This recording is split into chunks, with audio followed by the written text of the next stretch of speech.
In October, American society had a huge wake-up call about Chinese influence on corporations when the NBA got in hot water over a single tweet. Houston Rockets general manager Daryl Morey merely shared a message supporting anti-government protesters in Hong Kong on Twitter, a platform that is blocked and not even viewable in mainland China, and ushered in a firestorm of global reactions from fellow NBA professionals, the Chinese government, many Chinese athletic companies and organizations, and the general populations of both the US and China. Nearly 170,000 messages, many coming from almost 5,000 newly created accounts on Twitter, swarmed Morey's replies at a rate of about 2 per second, according to the Wall Street Journal analysis. Other data analyses have also strongly indicated that many bots were involved in attempting to shame Morey, though the Wall Street Journal called this more of a troll mob because most of the accounts seem to have real people behind them. It seems extremely likely that this was a Chinese state-backed campaign. The internet shaming worked, and Morey deleted his tweet.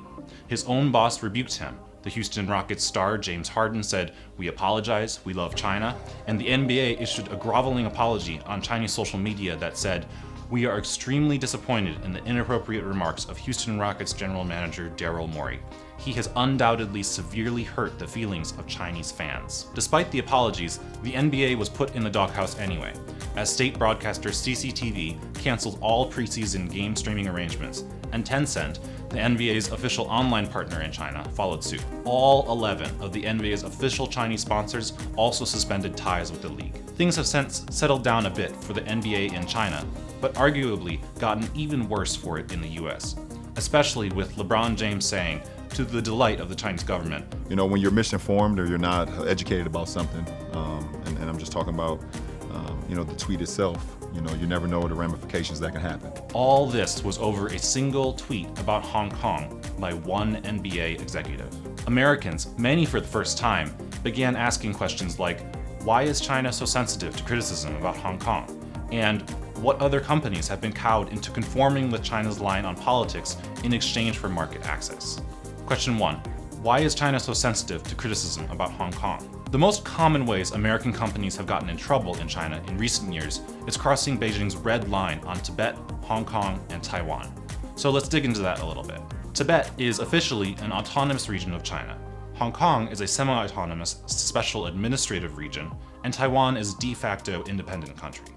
But Beijing makes claims of total sovereignty to all these, and even the slightest suggestion that these regions should have more autonomy from Beijing, or that, in the case of Taiwan, it should be treated as the de facto independent territory that it is met with fury by Beijing. Why the extreme anger? The short answer is that without elections to legitimize the ruling government, Beijing relies on a narrative of national strength created by the Communist Party to maintain its rule. The Communist Party claims credit for the economic growth created by implementing capitalist markets and allowing factories to export to the outside world. But just as importantly, the government tells every Chinese schoolchild that it liberated China from a century of humiliation at the hands of foreign powers.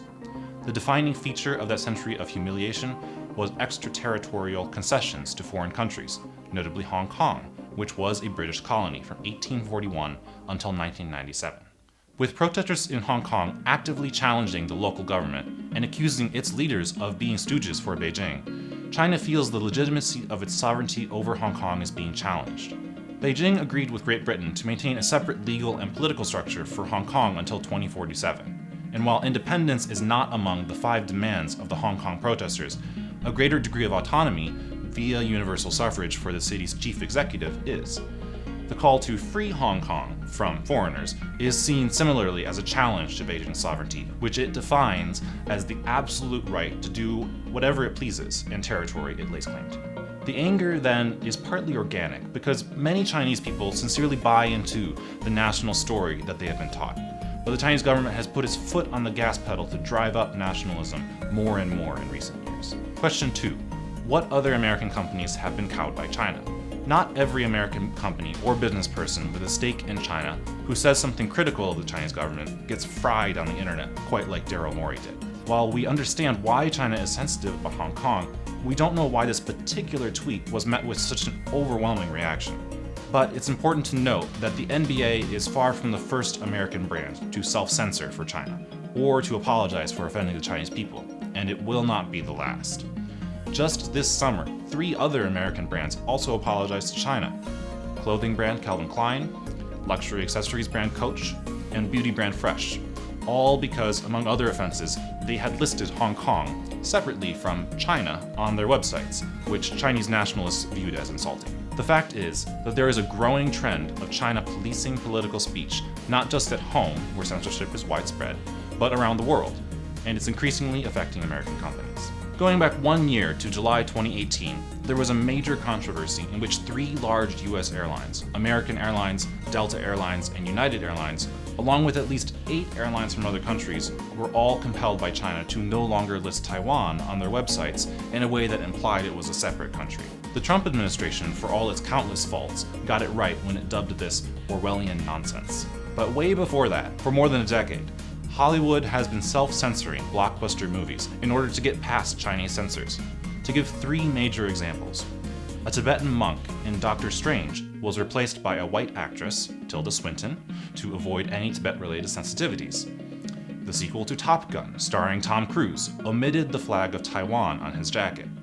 And in Red Dawn, a remake of a Cold War-era movie, the Chinese army depicted invading the US homeland was retroactively replaced by North Korea after a leaked script was criticized by Chinese state media. The NBA scandal got more attention than earlier, quieter self-censorship because it involves a sports league known in the US for its progressive values being forced to stay deafeningly silent on the decidedly unwoke policies of the Chinese government in order to keep NBA basketball in Chinese stadiums and on Chinese TV.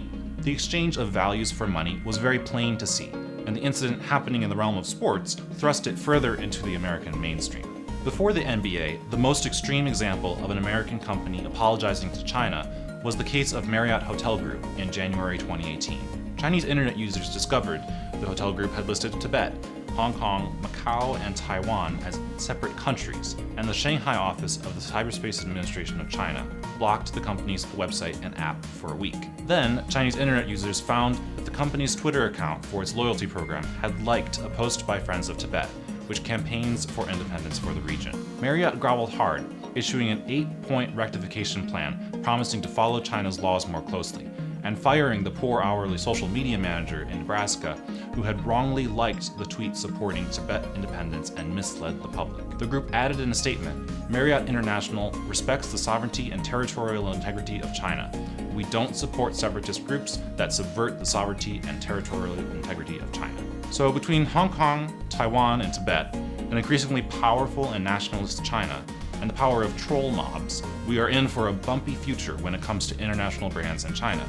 As long as the Chinese market provides cash, companies will continue to quietly self-censor, and when a small remark or section of their website provokes outrage in China, apologies will continue to follow.